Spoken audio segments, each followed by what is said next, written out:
پھر آگے فرمایا، بہت ہی یہ مشہور ہے مبارکہ ہے، شہر رمضان الذی انزل فیہ القرآن ھدی للناس وبینات من الہدی والفرقان فمن شہد منکم الشہر فلیصمہ ومن کان مریضا او علی سفر فعدۃ من ایام اخرى یرید اللہ بکم الیسر ولا یرید بکم العسر ولا تکملوا العدۃ ولتکبروا اللہ علی ما ہداکم لعلکم تشکرون۔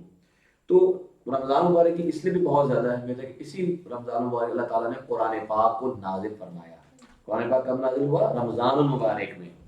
تو اللہ تعالیٰ فرماتے ہیں آیت نمبر 184 میں سورہ بقرہ کی، رمضان کا مہینہ وہ مہینہ ہے جس میں قرآن پاک کو نازل کیا گیا، جو لوگوں کے لیے سراپا ہدایت اور ایسی روشن نشانیوں کا حامل ہے جو صحیح راستہ دکھاتی ہے اور حق و باطل کے درمیان دو ٹوک فیصلہ کر دیتی ہے۔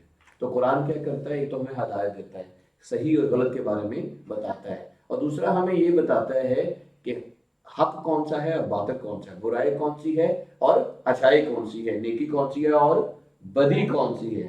تو یہ قرآن ہمیں بتاتا ہے۔ پھر آگے ارشاد ہوتا ہے لہذا تم میں سے جو شخص بھی یہ مہینہ پائے، یعنی اگر آپ کی زندگی میں یہ مہینہ آئے تو وہ اس میں ضرور روزہ رکھے۔ یعنی اللہ تعالیٰ کا حکم ہے کہ جس کو بھی زندگی میں اللہ تعالیٰ احسان کرے اور رمضان مل جائے تو وہ لازمی طور پر رمضان کے روزے رکھے۔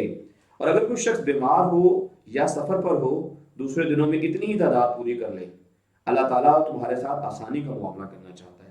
تو روزہ ایک والنٹرلی عبادت ہے یہ آرڈرز، لیکن یہ فرائض جو ہیں جو بھی مسلمانوں کے بالغ اور جو شریعت کے مطابق جن پر روزہ فرض ہے وہ روزہ رکھے، کیونکہ یہ ہمارے اندر پرہیزگاری پیدا کرتا ہے اور اللہ تعالیٰ ہمارے لیے آسانیاں پیدا کرتا ہے۔